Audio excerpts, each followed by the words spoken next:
Well, you may not know it, but prescription painkiller abuse is a growing epidemic in our country, especially among women. A new national survey sheds light on what may be a contributing factor. Joining us now to talk about the new Voice Your Choice campaign and what we can do is noted surgeon Dr. Christy Funk. Doctor, thank you so much for joining us this morning. Thanks, Heather. I'm happy to be here. So it's kind of shocking to hear that this is a growing epidemic in our country, that people are kind of getting addicted to those prescription painkillers, but it's especially showing up in women. Why is that? Well, HealthyWomen.org had an online survey performed where over 700 women answered questions about their surgical experience in narcotic use, just trying to answer that question.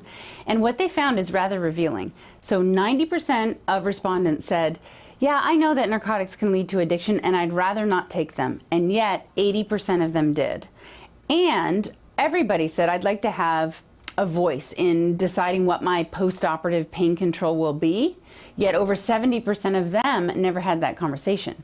So I think that's part of the key fueling addiction, in that women are not expressing a concern and an interest in maybe exploring non-narcotics. So they just get their prescription after surgery and they're in pain, so they take it, and 1% of them will get addicted. Oh, wow. Now, I know we're talking about women specifically right now, but is this kind of common for men as well?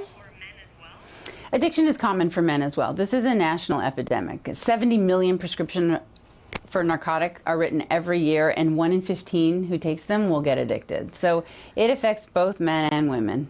So, doctor, I guess the question really is, how do we prevent this from happening?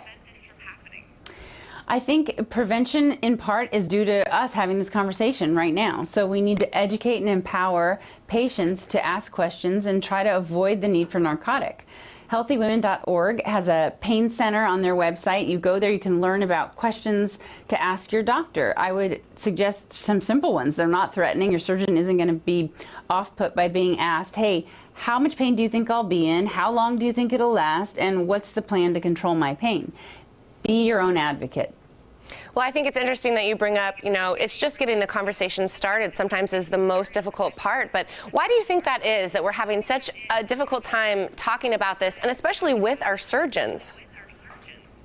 Well, I think it goes both ways. I think patients are potentially fearful of questioning the surgeon because they don't want to offend him or her. And I think surgeons are pretty confident that they've done thousands of these operations and they know how to control someone's pain. So the dialogue never gets initiated by either party.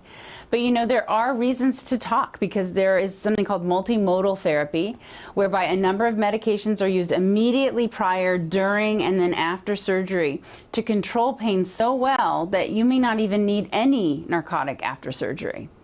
So if we want to kind of bring up that topic to our surgeons before we even have the surgery, how do you kind of advise people to bring up the topic in the first place to make sure that they aren't being prescribed narcotics that they don't necessarily need? I suggest people to be their own advocate. You just have to realize your surgeon is there to help you. We all take an oath to do no harm, and if you express a concern that maybe narcotics will be harmful for you, it's in everybody's best interest to explore other options, and there are many to explore. Great. Well, doctor, this is some really good and very important advice I think you're sharing with us this morning. Now, before I let you go, can you tell us one more time where we can get more information?